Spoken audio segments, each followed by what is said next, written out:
Bismillahirrahmanirrahim. Assalamu alaikum, dear student. Student, we are studying the chapter number 4, that is cell and tissues. And today the topic of our lecture is cell membrane. Before studying this lecture, we should summarize our last lecture, that was cell wall.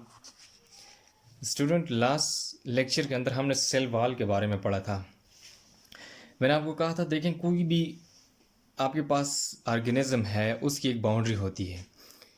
उसको वो protect करने के लिए, उसे shape देने के लिए कुछ ना कुछ उसके फंक्शंस होते हैं. जिस तरह मैंने आपको घर की एग्जांपल दी थी कि देखें, घर की जो बाउंड्री होती है, उस तरह एक सेल जो है हमारे पास लिविंग है, इसकी भी जो है आउटर मोस्ट बाउंड्री होती है, सेल वाल होती है. जिस तरह इसको ये जो होती है मोस्टली हमारे पास प्लांट्स, बैक्टीरिया, फंजाई और प्रोटिस्ट के अंदर पाई जाती है, जबकि एनिमल के अंदर ये एब्सेंट होती है.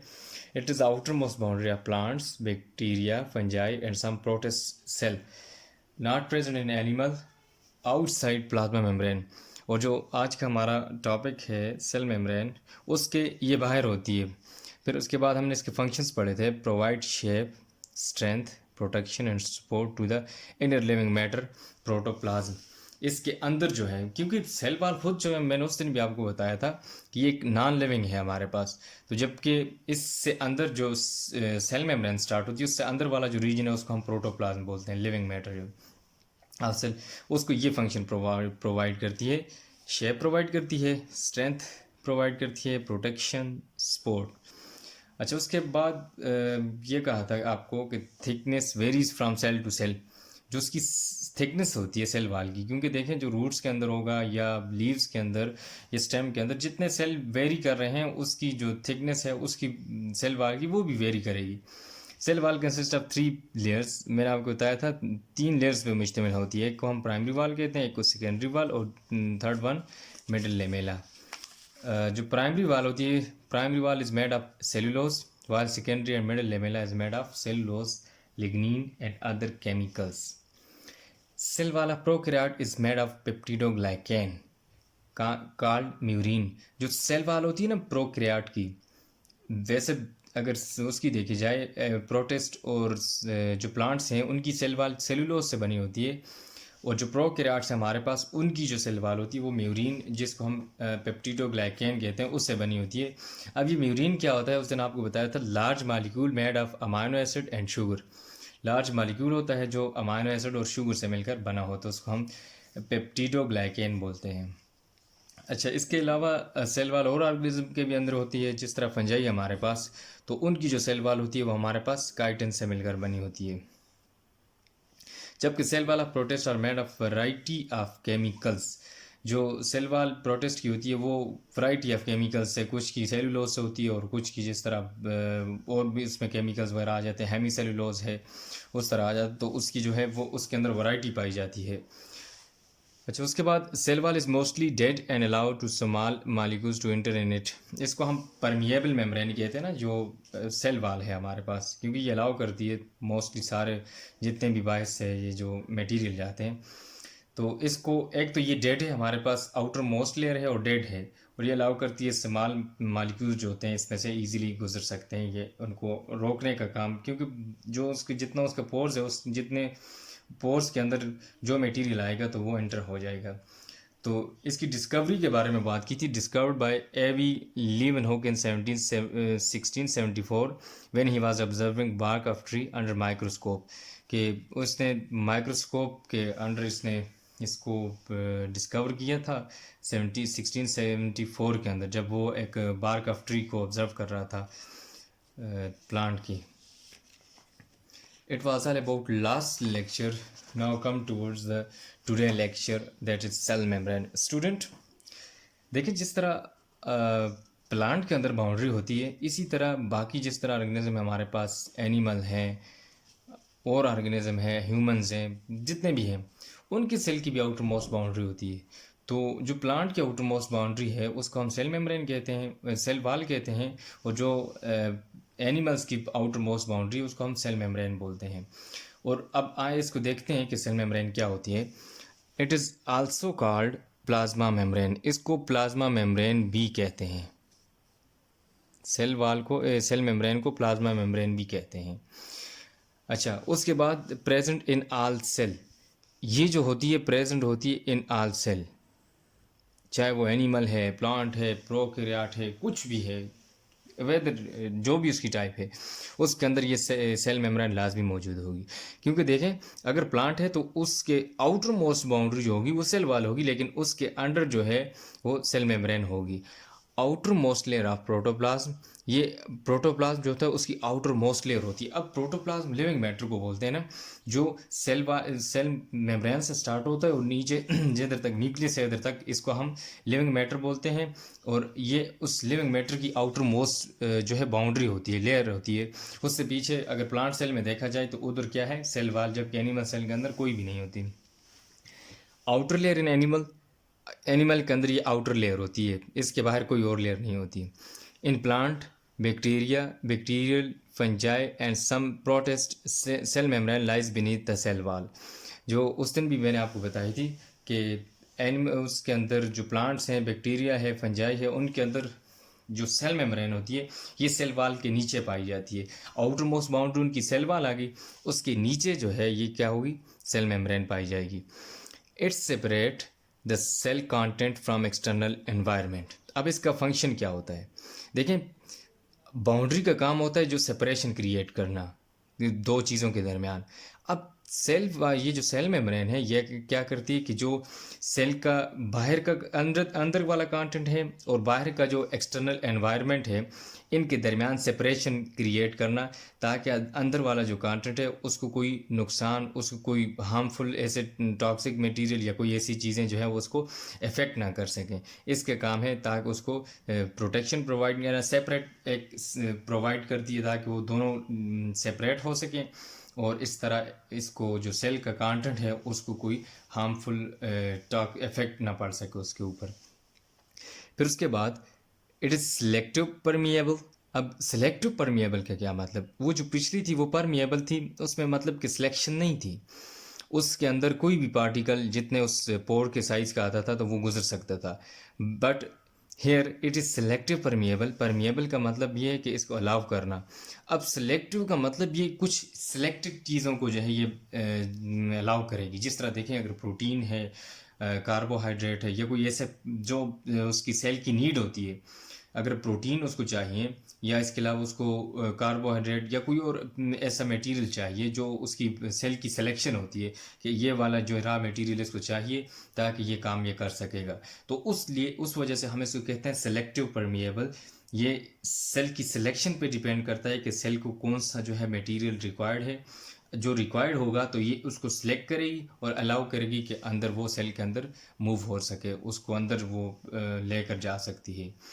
Controls exchange of material between cell and environment.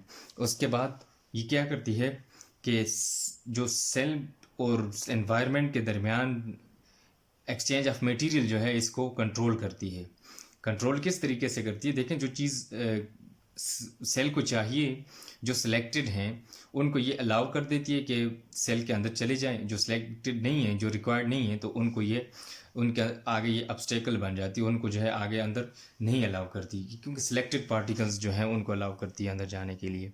इस वजह से इसको हम सिलेक्टिव परमिएबल कहते हैं। जबकि जो सेल वाल थी हमारे पास वो परमिएबल थी, वो अलाउ करती थी हर तरह के जितने भी हमारे पास पार्टिकल्स आ रहे हैं उसको। जबकि ये है सिलेक्टिव परमिएबल, जो क्या करती है कि सिलेक्टेड पार्टिकल्स या सिलेक्टेड मटेरियल जो है सिर्फ उसी को अलाउ करती है कि वो अंदर जा सकें। फिर it also enable the cell to form separate compartment for metabolic processes such as photosynthesis and respiration. इसके बाद सेल वॉल क्या करती है, एनेबल करती है जो सेल को कि अंदर जो है वो डिफरेंट कंपार्टमेंट जो है वो बना सके। किस पर्पस के लिए, मेटाबॉलिक प्रोसेस के लिए, फोटोसिंथेसिस एंड रिस्पायरेशन।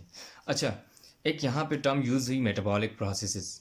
अब मेटाबॉलिक प्रोसेस क्या होते हैं, जिस तरह देखो ये फोटोसिंथेसिस, कोई भी प्रोसेस लिविंग जो बॉडी के अंदर होते हैं उसको हम मेटाबॉलिक प्रोसेस बोलते हैं। चाहे वो कोई चीज़ उसमें बन रही है या कोई चीज़ टूट रही है तो उसको हम मेटाबॉलिक प्रोसेस कहते हैं। तो ये कहते हैं कि जो सेल मेम्ब्रेन होती है ये सेल को अलाउ करती है कि वो विद इन सेल कंपार्टमेंट बनाए, डिफरेंट कंपार्टमेंट, और उसके अंदर डिफरेंट मेटाबॉलिक प्रोसेस हो सकें, जिस तरह फोटोसिंथेसिस है, रिस्पायरेशन। अब यहाँ पे एक टर्म मेटाबॉलिक प्रोसेस यूज़ हुई है। मेटाबॉलिक प्रोसेस दो तरह के होते हैं, एक हमारे पास एनाबॉलिक होता है, एनाबॉलिक प्रोसेस, और दूसरा जो होता है वो कैटाबॉलिक। दोनों के अंदर एक एनाबॉलिक जो होता है ना, हैं दोनों मेटाबॉलिक प्रोसेस। आगे उसकी टाइप से, एनाबॉलिक के अंदर कोई चीज़ बनती है, जिस तरह देखें फूड बनती है, कार्बोहाइड्रेट बनता है, C6H12O6। ये क्या है हमारे पास, ये फोटोसिंथेसिस वाला प्रोसेस है, इसके अंदर चीज़ बन रही होती है एनाबॉलिक। तो इसका मतलब ये है कि फोटोसिंथेसिस वाला जो प्रोसेस है ये हमारे पास क्या है, एनाबॉलिक प्रोसेस है, इसके अंदर फूड बन रही होती है। जितने भी मेटाबॉलिक प्रोसेस जिनके अंदर कोई चीज़ बन रही होगी तो उसको हम एनाबॉलिक प्रोसेस बोलेंगे। देखें फोटोसिंथेसिस के अंदर कार्बन डाइऑक्साइड प्लस वाटर मिल के हमारे पास ग्लूकोज बनाते हैं, कार्बोहाइड्रेट, ये तो इसको हम बोलते हैं एनाबॉलिक प्रोसेस। और जो कैटाबॉलिक प्रोसेस होता है उसकी एग्जांपल हमारे पास रिस्पायरेशन आ जाती है। अब यही क्या करेगा, ये जो C6H12 ग्लूकोज जो होगा इसकी ब्रेक डाउन करेगी, तो ये आगे फिर दोबारा कार्बन डाइऑक्साइड प्लस वाटर के अंदर इनको तोड़ देगा, उनके अंदर ब्रेक कर देगा इसको। तो इस तरह के प्रोसेस, मेटाबॉलिक प्रोसेस, जिनके अंदर कोई चीज़, बड़ा पार्टिकल जो है वो छोटे, बड़ा फूड पार्टिकल या कोई और मटेरियल है वो टूट जाए अपने छोटे मालिक्यूल के अंदर या अपने रिएक्टेंट के अंदर, तो उसको हम बोलते हैं कैटाबॉलिक प्रोसेस।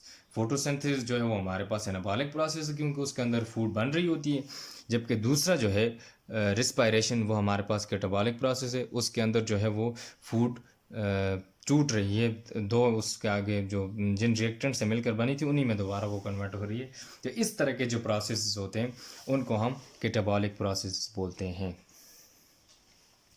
अच्छा, इसके बाद आ जाते हैं कि ये जो सेल मेम्ब्रेन होती है also act as a receptor site for recognising hormones, neurotransmitters and other chemicals. इसके अलावा ये जो सेल मेम्ब्रेन होती है ये रिसेप्टर साइट के तौर पे एक्ट करती है, किस लिए, ताकि रिकग्नाइज करे हार्मोन्स को। फिर इसके अलावा न्यूरोट्रांसमीटर, हार्मोन्स का मैंने आपको बताया था पिछले अच्छा वो 10th क्लास की थी। हार्मोन्स जो होते हैं ये ग्लैंड की सेक्रीशन को हम हार्मोन्स बोलते हैं, और उनको रिकग्नाइज करने के लिए ये यूज़ होती है।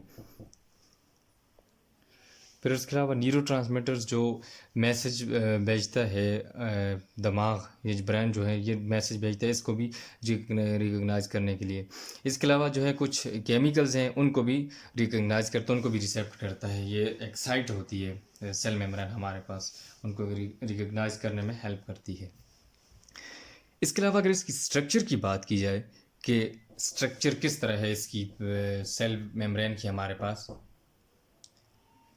उनमें से कुछ जो स्ट्रक्चर थे, स्ट्रक्चर को एक्सप्लेन करने वाले मॉडल थे, उनके अंदर एक जो बड़ा एक्सेप्टेबल और मशहूर जो है वो मॉडल था, वो था फ्लूइड मोज़ेक मॉडल। ये वाला फ्लूइड मोज़ेक मॉडल ये प्रेजेंट किया था सिंगर एंड निकोलसन ने।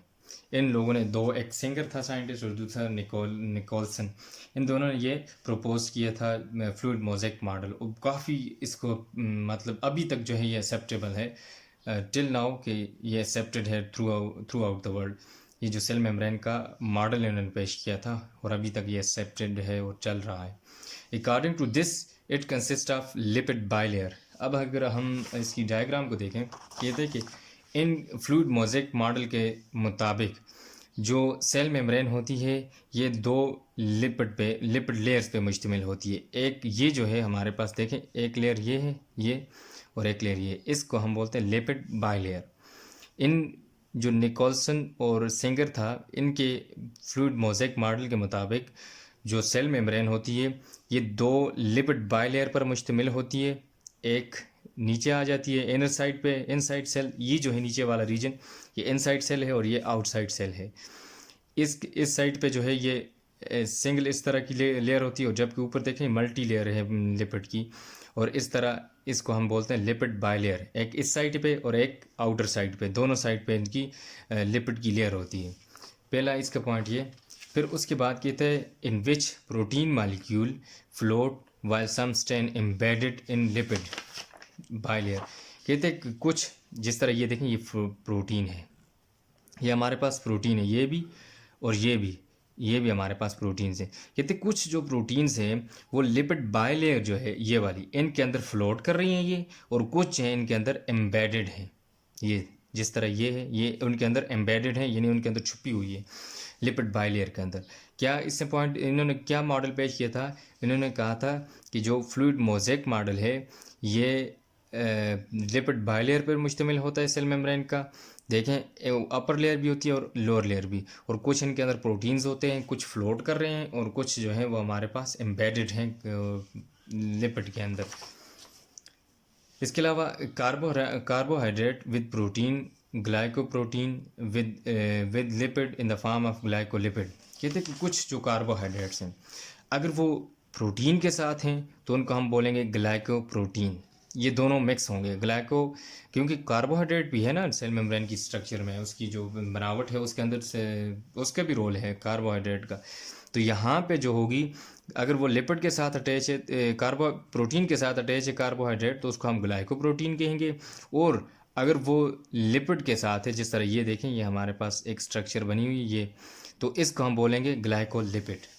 अगर वो मिक्सचर है लिपिड और कार्बोहाइड्रेट का तो उसको हम बोलेंगे ग्लाइकोलिपिड, और अगर वो कार्बोहाइड्रेट प्रोटीन के साथ अटैच है तो उसको हम ग्लाइकोप्रोटीन कहेंगे। अच्छा, इसके अलावा ये कुछ और जो है हमारे पास लिपिड होते हैं, जिस तरह कोलेस्ट्रॉल है, उसकी लिपिड की एक टाइप है हमारे पास, यहाँ पे ये मौजूद होता है। और इस तरह ये इसकी स्ट्रक्चर है लिपिड उसकी सेल मेम्ब्रेन की। फिर इसके अलावा इसके फंक्शंस हैं, जिस तरह ये सपोर्ट करती है कि एक सेल को सपोर्ट करना, उसको सपोर्ट प्रोवाइड करना। फिर इसके अलावा शेप भी प्रोवाइड करना, ट्रांसपोर्ट ऑफ मटेरियल जो है उनको भी, जितने भी एक्सचेंज ऑफ मटेरियल है तो उनको कंट्रोल करना। ये सारा होता है सेल मेम्ब्रेन का फंक्शन, कि सपोर्ट भी प्रोवाइड करना, शेप प्रोवाइड करना, इसके अलावा एक्सचेंज ऑफ मटेरियल जो है उनको भी ये मेंटेन करना कि कौन सा। एक बात इसके अंदर हमेशा याद रखनी है कि सेल वाल जो होती है वो हमारे पास परमिएबल होती है, जबकि ये जो है ये सिलेक्टिव परमिएबल होती है, कि ये सिलेक्शन के बाद जो है वो चीज़ों को अलाउ करती है कि वो एंटर हो सकें सेल के अंदर, क्योंकि जो चीज़ें अंदर सेल को रिक्वायर्ड होंगी वही चीज़ें ये अलाउ करेगी उसको। अब ये जो सेल मेम्ब्रेन का जो फ्लूइड मोज़ेक मॉडल था, यकीनन आपको समझ आ गई होगी। मैं एक बार फिर रिपीट कर देता हूँ आपके लिए। इनके मुताबिक फ्लूइड मोज़ेक मॉडल जो था उसके मुताबिक सेल मेम्ब्रेन दो लिपिड बाय लेयर पर मुश्तमिल होती है। बाय दो को बोलते हैं, लेयर दो को, बाय दो लेयर पर मुश्तमिल हो। जिस तरह एक ये लेयर आ गई, एक ये लेयर, दो लेयर है हमारे पास। फिर सराउंड हुई, ये अपर साइड आ गई सेल की और ये लोअर साइड। इस तरह एक सेल जो लिपिड लेयर होती है और एक ये लिपिड लेयर होती है। उसके अलावा यहाँ पे ये देखें, ये कुछ कोलेस्ट्रॉल के मालिक्यूल भी प्रेजेंट होते हैं। दो तरह के प्रोटीन होते हैं, कुछ फ्लोट कर रहे होते हैं, ये वाले ये देखें ये फ्लोट हैं, और कुछ एम्बेडेड हैं हमारे पास। ये जिस तरह ये है जो उसके अंदर लिपिड के अंदर जो एम्बेडेड हुए होते हैं, छुपे हुए होते हैं। फिर इसके अलावा कार्बोहाइड्रेट भी मौजूद होते हैं। कार्बोहाइड्रेट अगर प्रोटीन के साथ वो अटैच हैं तो उसको हम ग्लाइकोप्रोटीन बोलेंगे, और अगर वो लिपिड के साथ अटैच हैं तो उसको हम ग्लाइकोलिपिड बोलेंगे। ये सिंगर और निकोलसन ने मॉडल पेश किया था, जो अभी तक एक्सेप्टेड है और चला आ रहा है through out the world. This was all about the today lecture. अभी हम दोबारा अपने लेक्चर को समराइज़ कर देते हैं। Student, we have studied about the cell membrane which is also called plasma membrane, present in all type of cells, whether it is animal, whether it is plant, whether it is fungi, any type of cell membrane is present in it. It is the outermost layer of protoplasm, outer layer in animal cells, while in second layer in plant cell or fungi or prokaryotic cells. In plant cell, a bacterial and protist cell membrane lies beneath the cell wall. It separates the cell content from the external environment. A selective permeable which controls and exchange of material between the cell environment. It depends upon the selection of cell, then which thing is required to the cell.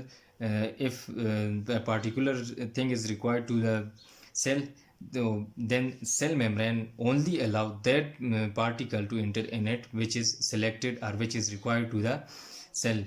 It also enabled to the cell to form a separate compartment for metabolic processes. I have told you that there are two types of metabolic process. One is anabolic process, and second one is catabolic process. Anabolic process, that in which something is going to add, while the catabolic process in which something is break down into its component. So here the metabolic process such as photosynthesis and respiration take place inside the cell, and this cell wall is this cell membrane allows to make separation for different metabolic processes like photosynthesis and respiration. After this, I have told you that it also acts as a receptor site for recognizing hormones, neurotransmitters, and other chemicals, because it recept the that things, whether it is hormone or neurotransmitter or any other chemicals, and it help in the reception of that hormone or neurotransmitter or chemicals. When we talk about the structure of cell membrane, there were different model presented by different scientists, but one model, that was fluid mosaic model, was proposed by two scientists named Singer and Nicholson, and which is accepted till now. And according to this, lipid cell membrane consists of a lipid bilayer in which some protein molecule float and some molecule are embedded in lipid bilayer. And after this, there are some amount of carbohydrate. If carbohydrate is attached with the protein, we call it glycoprotein, and if carbohydrate is attached or combined with lipid, we call it glycolipid. There are some molecules of cholesterol, and this was all about the structure of cell membrane. And if we talk about the functions of cell membrane, I have told you that the function of cell membrane is first is to support the cell, to support and provide the shape of the cell. And after this, it also control and exchange of material between cell and its environment. This was all about the today lecture about cell membrane. If you have any query about this lecture, you may ask freely. Student, your home assignment is that you should draw neat and label diagram of cell membrane in your notebook.